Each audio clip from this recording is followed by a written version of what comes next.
Jared Polin, phronosphoto.com, and this is a product showcase of the Sirui 85mm 1.4 Aurora lens. Now this lens is designed for full frame mirrorless cameras. This version right here is good for the Nikon Z mount. They also make a version for the E mount from Sony, as well as the X mount from Fuji. So before we get too far, as you heard, I said that this is a product showcase. And for those who are new here, a product showcase is where a company comes to us and says, we'd like to sponsor a video, would you do it? Now I only will do a product showcase of a product that is actually good, that I personally would use and recommend. We get offered so many products and I say, no, it doesn't matter how much they want to spend on a product showcase. If the product isn't good for you and I personally wouldn't use it or recommend it, we are not doing it. So I did use this first, and that's why we're making this product showcase now. So what did I shoot with this lens? Well, I took it to a restaurant called Dizengoff, where I photographed some portraits of the chef, as well as candids of other people working, and also some close ones of some food. I also took some portraits of a kid where he was out in the snow. He wasn't too happy because it was super cold, but I got some pretty cool portraits with this 1.4 lens out there. And finally, I did some action figure stuff with my He-Man. Masters of the Universe! Because I have the power, because they're mine, and I've got the power. Oh, and by the way, I also recorded the EVF for everything that I shot here because I have the Nikon version, which I used on the Nikon Z6 III right here, so you can see the autofocus in action through all of the photos that I took. Now let's take a look at the outside of the lens, and it feels good in the hands. Now when I first took it out of the box, I was kind of surprised because it came vacuum sealed. I've never seen a lens come vacuum sealed. There's a first for everything, I guess, but all you need to do is open it up and it's no longer vacuum sealed, and you could possibly sous vide it, or in this case, Sirui it. Oh, that's right. I wanted to talk about the name. It's Sirui. Sirui. Everybody say it with me now. Sirui. It's not some other pronunciation, it's Sirui. And by the way, I've been using Sirui products for quite a while now. I've purchased their tripod for my 4x5, which I used with shooting baseball all year, along with their monopod, which I used to do the 360 footage. I had both of those with me for most of the shoots that I've done because they make some very nice products. They also make cinema lenses, but like I said earlier, this is the first time they're getting into the full frame autofocus lenses for the mirrorless world. So this is the outside of the lens. It feels very nice in the hands. It doesn't feel plasticky. It doesn't feel chintzy. It feels like a nice lens. Now this Nikon version weighs in at 1.26 pounds or 570 grams, and the Sony E-mount version weighs in at 1.19 pounds or 540 grams. So a slight difference there, not a big deal because obviously if you shoot Nikon, you get one. If you shoot Sony, you get the other. You get your lens hood, which does feel like it's on there pretty securely, so it is a little tight when I first got it, but as I'm working it, it's doing a little better. Flip it around like this. You always want to use your lens hood. Line up the lines, turn it, click it, always use it. Never just leave it bayoneted on. If you're new to photography, always use your lens hood. It helps block stray light coming in, but also if you doink it off of something, you're doinking the plastic outside of this and not doinking the lens. There's a slight rubber ring around. It doesn't rotate. It's just helps you get a little bit of grip. Now you have a 67mm filter thread right here. So this is your lens cap with a 67mm filter thread. Now in terms of blades inside, aperture blades, you've got 15, not 9, not 8, not 11, 15. Now, the more blades you have, the more round bokeh you supposedly get in the background. So more technically should be slightly better. Going around the rest of the lens, we have an AF to manual switch right here. Real easy. You want to switch into manual? You go boom.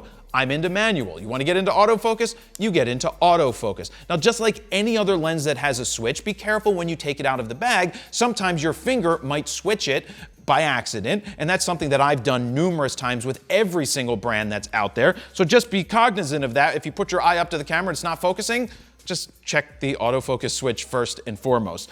You have a button that says AFL on here. It's a customizable button. It has a nice tactile feel to it. You actually have to give it a little bit of a press to activate it. So you go ahead, boom, press it, and you're good to go. Around the back, you do have a metal mount. This is the Z mount. You can also get it in E mount and X mount, like I've already said. But interestingly here, you do have a USB-C port, which I can only assume is for updating the firmware when there are firmware updates. All right, let's put this cap back on. And the last thing on the outside of the lens is the aperture ring. Now, if you've been watching my videos for a long time, you know I'm not a big fan of aperture rings on lenses like this. You can hear it clicking, right? That's click, and then you have click on and click off, like that. Smooth, no noise. Put the click on, boom.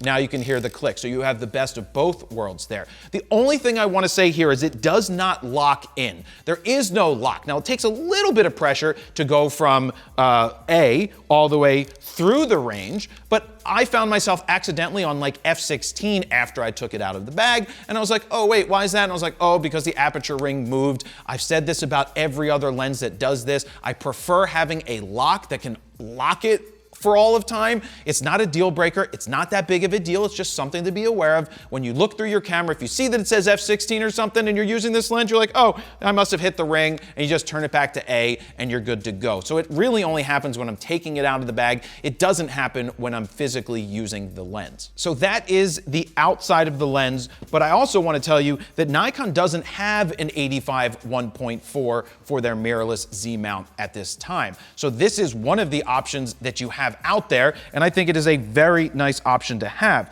Now, Nikon does offer 1.2s and 1.8s, but they come at a much higher price. Both of them are much higher than this, and we'll get to the price at the end of this video. But now let's jump out to the restaurant and start with some of the photos there so we can talk about what 1.4 actually gives you. Separation is what it gives you. When you look at this photo right here of the chef or the sous chef chopping up some stuff before they open up and then feed me, because they did feed me, Seymour, and that was really good. Look at the separation you have from the background. The background's not super deep. It's maybe only 10 or 12 feet, but you can see that you've got some pita up on that rack, but it's not distracting. For those who are new to bokeh, that's what we call it when the background blur is there. If you use portrait mode in your cell phone, you know what that pleasing background bokeh looks like. When you use cheaper lenses and you're shooting at 4.5 and 5.6 at 85 millimeters,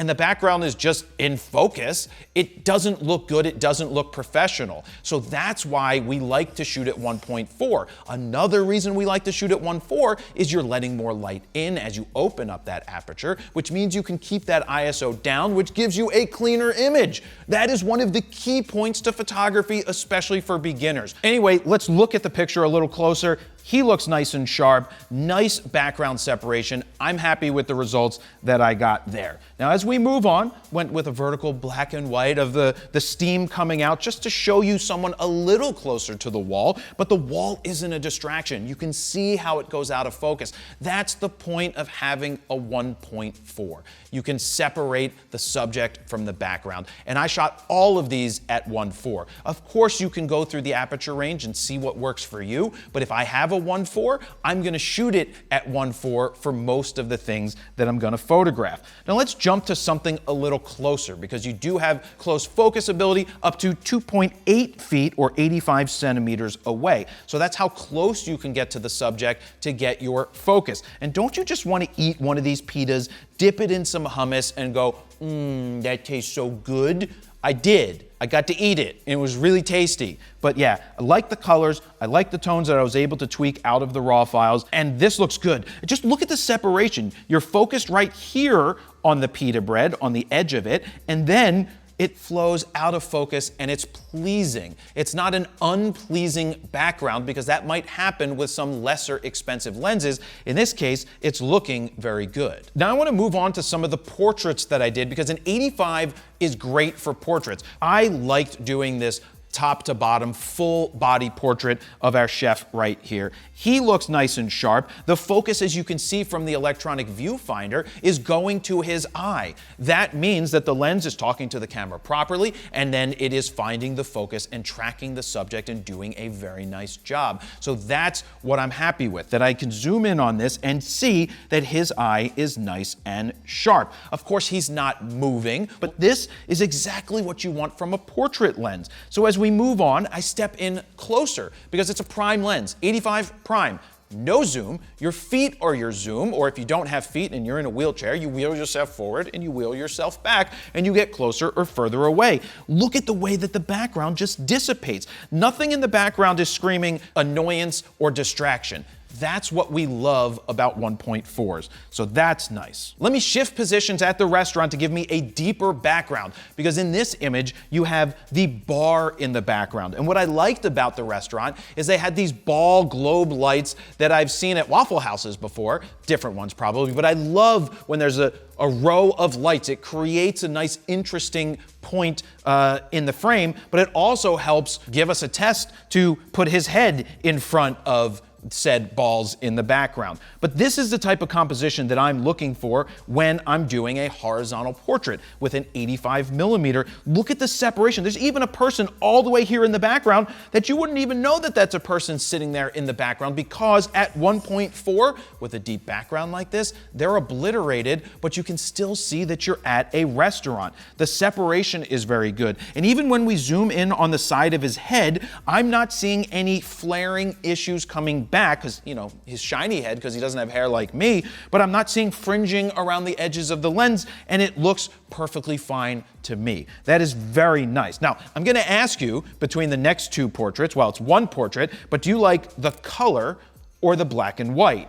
Let me know down below. Color or black and white of this portrait, which you can see has the bar in the background and also has more of those lights, because I didn't want it coming out of the top of his head this time. I just shifted him over to the right and made him on the right side of the focus point. So how is the focusing with this lens? Now, I found it to be fairly accurate. Now, sometimes you never know, is it the system that you're using? Is it the Nikon that might be missing if you miss a shot? Or is it the lens? And in this case, I didn't miss very much with the portraits because they're portraits. They're not moving very fast or very far. Now, you have stepping motors in here. When I first put it on the camera, which is when I'm testing something out to determine should we do a product showcase of it, I was like, wait a second, I'm focusing on something in the dark and it's something in the background. I'm like, it's moving, it's cinematic, it's smooth, but I wasn't sure if it was fast enough. Then in the real world situation, I put it out there and I was like, oh, let's focus on these glasses of fruit at the bar and then shift focus to the subject. It was smooth, it was quick, and it was accurate. That's what I care about. That's what I look for. Is it a $2,000 lens? The answer to that is no. There's always going to be different motors, but it's all a trade-off. You want to save some money in this situation, especially when you're starting out. So I was very happy with the results I got there. Now let's go out to the park where it was just a snowy day and the little kid had fallen on his butt before I got over there, which means he wasn't too happy, but he's so damn cute. This kid is so cute. Look at that look. That is blue steel right there in that portrait, and his eyes are nice and sharp. He looks fantastic there. The light is nice there, and this is closer filling the frame, so you don't have much of a background, but it is absolutely obliterated. And the last image I'll show you before we get to the slideshow at the very end, I stepped back and went full body with the kid. So you can see the snow on the ground, the mittens,